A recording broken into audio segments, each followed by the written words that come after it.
Buenos días, buenas tardes, buenas noches. Bienvenido, bienvenida a tu dosis semanal de historias de terror aquí en Espectro Podcast. Yo soy Oscar Morales y como en cada semana estoy muy contento, muy agradecido de que estés aquí escuchando tu dosis semanal de historias de terror. El día de hoy tengo ganas de compartirte leyendas. Este recorrido que hemos estado haciendo semanas anteriores entre testimonios quizás fijados en centros comerciales, leyendas colombianas hace algunas semanas que compartí contigo, que es así que el día de hoy quiero compartirte en esta ocasión leyendas mexicanas. Ya te he compartido algunas, como la de la planchada, el charro negro, entre demás leyendas, pero el día de hoy vengo a presentarte tres muy interesantes. La primera de estas es la de la mulata de Córdoba. Quizás hayas escuchado hablar de esta terrorífica y curiosa leyenda que ahorita te voy a estar contando. Antes de que empecemos, te quiero recordar que si tienes alguna historia, algún testimonio que desees compartir con la comunidad de Espectro Podcast, lo puedes enviar a través de mis redes sociales que estarás viendo en pantalla o a través de los comentarios en YouTube. No te olvides de que si el contenido es de tu agrado, me apoyas muchísimo dejando un me gusta, un comentario, compartiendo con algún conocido o conocida tuyo. Y dicho esto, te pido me acompañes a este legendario recorrido. Vamos a escuchar la leyenda de la mulata de Córdoba. Córdoba, Veracruz, a finales del siglo XVII, era un lugar donde nadie pasaba desapercibido. La ciudad funcionaba como un punto de paso para comerciantes, viajeros, autoridades civiles y representantes de la iglesia. Todo lo que entraba y salía era observado. Todo se comentaba. Vivir allí significaba estar siempre a la vista de alguien más. Y aún en ese contexto hubo una mujer que logró destacar sin proponérselo. No se le recuerda por un nombre propio. Se le recuerda por su origen y por su apariencia. Vivía sola, sin un esposo reconocido, sin hijos, sin una familia visible que respondiera por ella. Esto en ese tiempo no era una simple rareza, era una falta de orden. Las mujeres no estaban pensadas para vivir de manera independiente, y mucho menos para hacerlo sin dar explicaciones. Con el paso de los años, ocurrió algo que incomodó todavía más. La mulata no envejecía. Mientras otras personas cambiaban con el tiempo, ella seguía viéndose igual. No había enfermedad visible. No había desgaste, no había una transformación. Esa permanencia empezó a notarse primero en pequeños comentarios, luego en miradas sostenidas, después en sospechas abiertas. En una sociedad profundamente religiosa, la diferencia no se interpreta como casualidad, se interpreta como desobediencia. Y la desobediencia, tarde o temprano, se castiga. Las acusaciones no surgieron de un solo punto. Vinieron de vecinos, de conocidos, de personas que apenas la trataban. Se hablaba de pactos, de prácticas prohibidas, de conocimientos que no debía tener. No porque alguien los hubiera visto, sino porque no había forma de explicar su existencia, cómo se mantenía tan joven a pesar de los años. Finalmente, fue detenida. No hubo escándalo público ni resistencia. Simplemente fue llevada a una celda destinada a quienes deberían de ser observados, interrogados y corregidos. Un espacio de piedra, oscuro, húmedo, donde el tiempo parecía estancarse. Durante su encierro fue interrogada varias veces. Las preguntas giraban siempre alrededor de lo mismo: su edad, su origen, la razón del por qué no cambiaba. Se buscaba una confesión clara, una admisión de culpa que justificara el castigo. Pero eso nunca llegó. La mulata no suplicó ni negó con desesperación. Mantuvo una postura firme, distante, incómoda para quienes la vigilaban. Ese silencio fue interpretado como desafío. Una noche, uno de los guardias notó algo distinto en la celda. En la pared, sobre la piedra desnuda, había un dibujo. No era un símbolo religioso, ni una marca de desesperación. Era un barco. Un barco trazado con cuidado, con proporciones claras, como si quien lo hubiera dibujado supiera exactamente cómo debería verse. El dibujo llamó la atención por lo concreto que era. No parecía una distracción ni un gesto impulsivo. Era algo premeditado. Horas después, cuando regresaron a revisar la celda, el dibujo ya no parecía igual. No se trataba solo de una ilusión. La pared estaba alterada. El barco comenzaba a sobresalir como si la piedra hubiera perdido consistencia. La transformación, aunque fue lenta, fue evidente. El dibujo dejó de ser plano. El casco tomó forma. Las velas aparecieron completas. No hubo gritos ni rezos. Cuando los guardias reaccionaron, la mulata ya no estaba en el suelo de la celda. Estaba sobre este barco. El objeto avanzó, no hacia la salida, no hacia el pasillo. Avanzó directamente hacia el muro, atravesándolo sin romperlo, sin dejar restos, sin dejar una explicación que pudiera sostenerse. Cuando la celda fue revisada de nueva cuenta, estaba vacía. Avanzó. No había ningún dibujo. No habían marcas visibles. La pared estaba intacta y la mujer había desaparecido. El caso no se resolvió porque no había manera de hacerlo. No hubo cuerpo, no hubo rastro, no hubo castigo posible. Con el tiempo, el silencio oficial dio paso a la repetición informal de la historia. Primero dentro de espacios cerrados, luego en la ciudad, después en otras regiones del estado de Veracruz.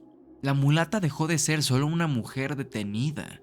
Se convirtió en una figura persistente, en alguien que representaba aquello que no pudo ser contenido, en una advertencia clara. Años después comenzaron a surgir relatos de apariciones en edificios antiguos. Mujeres que parecían fuera de lugar por su forma de vestir, por su apariencia intacta, por la manera en que observaban. No eran encuentros violentos ni espectaculares, eran presencias breves, incómodas, difíciles de explicar. Uno de los relatos viene de parte de una mujer que realizaba actividades de limpieza en un inmueble antiguo en el centro de Córdoba.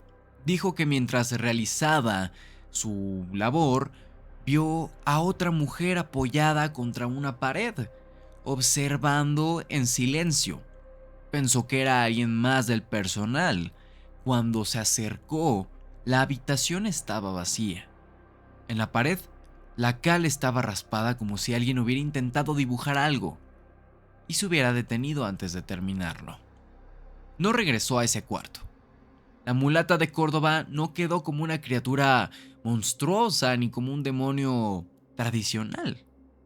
Quedó como una figura incómoda para su tiempo y para los que vinieron después.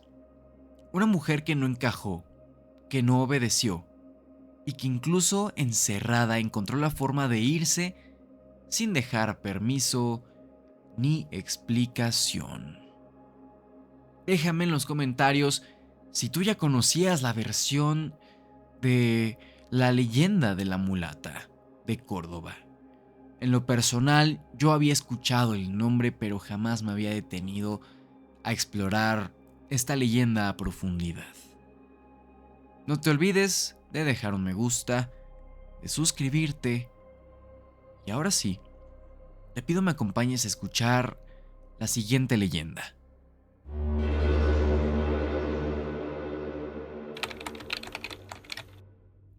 Vámonos de Córdoba a Veracruz para irnos directamente a Guanajuato.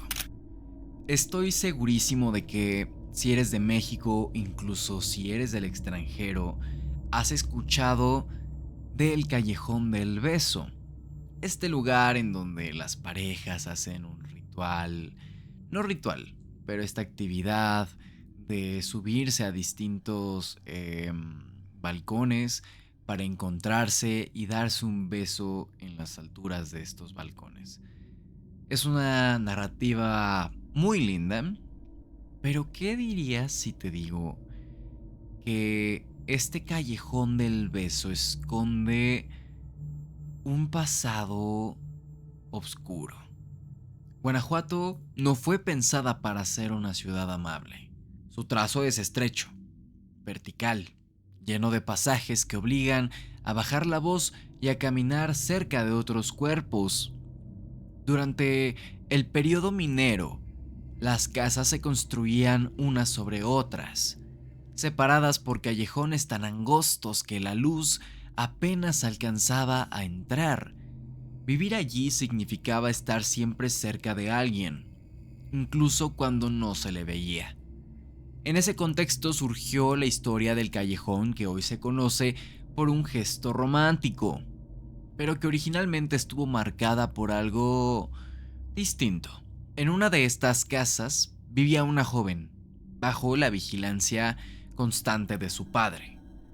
Un hombre rígido, autoritario, acostumbrado a decidir sin consultar.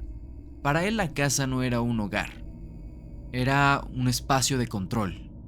La hija no tenía libertad de movimiento, ni de palabra, ni de elección, ni nada. Cada salida, cada visita, cada ventana abierta tenía que justificarse. El encierro no era accidental. Frente a esta casa, justo del otro lado del callejón, había otra vivienda.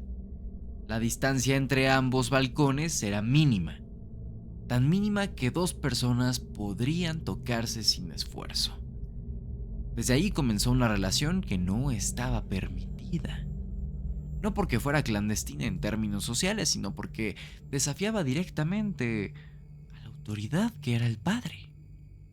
El vínculo no se construyó desde la libertad, eso estaba claro, sino desde la necesidad. Hablar a escondidas, verse por unos segundos, aprovechar el silencio de la noche. No había planes de fuga ni promesas exageradas, solo el intento de sostener algo que no podía existir abiertamente. El padre lo descubrió. No fue por una confesión ni por un testigo externo. Fue por observación, por la forma en que su hija se asomaba al balcón, por los tiempos prolongados de silencio, por la repetición. Cuando entendió lo que ocurría, no discutió ni gritó. Directamente actuó. Esa noche subió a la habitación de su hija con un arma blanca. No hubo advertencia. No hubo intento de corrección. La atacó directamente. El joven desde el balcón de enfrente fue testigo de todo. No pudo cruzar el callejón. No pudo intervenir. Solo pudo ver cómo la vida se le iba mientras intentaba acercarse. El último gesto fue mínimo. Un beso breve, desesperado, antes de que el cuerpo cayera hacia atrás. El padre no fue castigado como se esperaría. La violencia doméstica no era vista como un crimen, sino como un asunto privado. La muerte quedó absorbida por el silencio. El joven desapareció de la zona. La casa continuó siendo habitada. Con el tiempo el callejón quedó marcado por ese episodio. No como una historia de amor, sino como un punto incómodo de la ciudad. Un lugar donde ocurrió algo que no se resolvió nunca. La versión se suavizó, se volvió romántica, aceptable, vendible. Pero en el fondo la estructura no cambió. Una mujer encerrada, un padre que decide y una muerte sin consecuencias reales. Quienes viven cerca del callejón hablan de algo distinto a lo que se cuenta a los visitantes. No mencionan besos ni promesas, hablan de discusiones que no corresponden a ninguna época. no eran apariciones claras. Una mujer que vivió durante años en una de las casas cercanas contó que algunas madrugadas escuchaba golpes secos contra la pared, siempre a la misma altura, como si alguien intentara cruzar un espejo que nunca se abrió. En otras ocasiones, decía escuchar una respiración agitada justo detrás de su ventana, aunque al asomarse no hubiera nadie. No eran apariciones claras, no habían figuras definidas, era una sensación constante de tensión, como si algo estuviera repitiéndose sin avanzar. El Callejón del Beso no se volvió leyenda por un gesto romántico. Se volvió leyenda porque concentró una forma de violencia que era común y aceptada. Porque ahí quedó fijado un acto que tuvo un castigo. Porque ahí quedó fijado un acto que no tuvo castigo. Porque el espacio mismo terminó cargando con lo que no se quiso nombrar. Hoy por hoy, miles de personas pasan por ese lugar buscando suerte o tradición. Pocos saben que la historia original no habla de amor eterno, sino de encierro y violencia. Dime, ¿te atreverías a ir con tu pareja a este callejón después de escuchar esta leyenda del Callejón del Beso? Peculiar. Déjame tu respuesta en los comentarios. No te olvides de que si el contenido es de tu agrado, me ayudas muchísimo con un me gusta. Vamos, con la última historia, con la última leyenda. Te voy a contar rápidamente que esta leyenda yo la desconocía previamente a investigar acerca de ella y encontrarme con esta fantástica historia que se titula La Tisigua.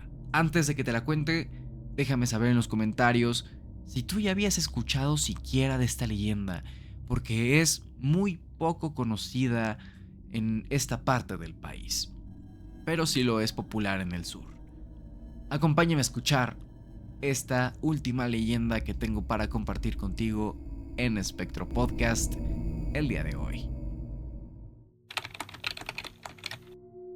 En varias zonas rurales del sur y del centro de México existe una figura que aparece siempre en los mismos lugares y bajo condiciones similares. No tiene un nombre único ni una historia cerrada. En Veracruz, en Oaxaca, en Chiapas y partes de Michoacán se le conoce como la Tisigua y se la asocia con caminos solitarios, ríos, veredas y tramos donde no hay casas cercanas. No se manifiesta en pueblos ni en espacios concurridos. Aparece cuando alguien se desplaza solo, generalmente de noche y casi siempre a pie o a caballo. Los encuentros no son ruidosos ni violentos. De hecho, lo primero que llama la atención es lo contrario, la normalidad. En su origen se habla de una mujer joven que vivía en una comunidad pequeña. No hay un solo relato, pero los elementos se repiten. Se trataba de alguien que fue rechazada, castigada, abandonada después de un conflicto que nunca se resolvió abiertamente. Su muerte no fue clara, ni mucho menos pública. Simplemente dejó de estar. El caso no se investigó. Con el tiempo comenzaron a darse apariciones en los alrededores. Primero como rumores breves, luego como advertencias prácticas. No caminar solo de noche, no acercarse a una mujer desconocida en el camino, no responder a voces que no se identifican con claridad. La Tisigua se presenta siempre de forma similar. Quienes la han visto dicen que parece una mujer joven, de cabello largo, vestida de manera sencilla, no corre ni te persigue. No hace gestos extraños, pero a veces llora. Solo permanece sentada o de pie, como si esperara a alguien. El encuentro avanza despacio. Primero está la figura, luego la voz, que no es agresiva ni desesperada. En algunos casos, dicen que pide ayuda. En otros solo responde cuando se le habla. No hay sensación inmediata de peligro. El cambio ocurre cuando la persona se acerca demasiado. El rostro no corresponde con el cuerpo. No siempre se describe de la misma manera, pero siempre provoca la misma reacción. Confusión, miedo intenso, desorientación, y algunos dicen que el rostro parece deformado. Otros que no logran recordarlo con claridad, como si la mente se negara a fijarlo. Después del encuentro no hay persecución. La tisigua no sigue a nadie. Simplemente desaparece. El camino se queda vacío. Las consecuencias aparecen más tarde. Personas que se enferman sin causa aparente, otras que pierden la voz durante días, algunas que no vuelven a transitar por estos caminos.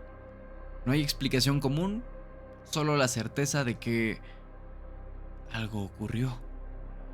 En Veracruz se le ha visto cerca de ríos y zonas húmedas. En Oaxaca y Chiapas, en veredas que conectan comunidades pequeñas. En Michoacán, cerca de campos abiertos y tramos de terracería. En todos los casos, el entorno es similar. Lugares donde el silencio se impone y no hay testigos permanentes. Un hombre que regresaba a su casa después de una celebración de Navidad contó que a mitad del camino vio a una mujer sentada al borde de la vereda. Pensó que era alguien conocida. Se acercó unos pasos y le habló. Ella levantó la cabeza. Lo siguiente que recuerda aquel hombre es despertar en el suelo, ya de madrugada, con un fuerte dolor en el pecho y la sensación de que había estado en peligro aunque no supiera por qué. Nunca volvió a pasar por allí de noche. La tisigua no se presenta como un monstruo evidente ni como una figura que ataque de forma directa. Su presencia es breve, contenida y silenciosa. Por eso su historia sigue vigente, porque no se explica, porque en los mismos lugares se hace presente bajo las mismas condiciones. Sigue apareciendo algo que no busca ser entendido, quizás evitado. Pero dime tú qué harías si te encuentras caminando por la noche en una vereda que parece tranquila. Escuchas insectos a tu alrededor, el viento acariciar tus oídos y de pronto ves a una mujer hincada a unos 6 pasos de ti, que está volteando hacia abajo. Creo que por humanidad volteamos a ver siquiera qué es lo que está ocurriendo. Imagínate ese escenario. Posteriormente, despertar acostado o acostada sin saber qué fue lo que pasó y aquella mujer ya no está. Es una escena aterradora si me lo planteas así. Pero bueno, oye, estoy muy contento de que te hayas quedado hasta acá. Como siempre, agradecerte tu escucha, tu atención, sobre todo. Y no me queda nada más que despedirme y recordarte que envíes tu historia para próximos testimonios. La próxima semana vamos a estar haciendo un recorrido narrativo, cabe aclarar, de historias de hospitales malditos alrededor del mundo. ¿Qué piensas de los hospitales que quedan marcados por tanta gente que cruza estos lugares y en sus condiciones? Te lo dejo planteado para la semana que viene. Nos estamos escuchando, nos estamos viendo. Recuerda que ya puedes acceder al podcast en YouTube, en Spotify, en Apple Podcast y en Amazon Music. Nos estamos viendo prontamente. Yo fui Oscar Morales, esto fue Espectro Podcast. Te quiero mucho. Quiérete tú también.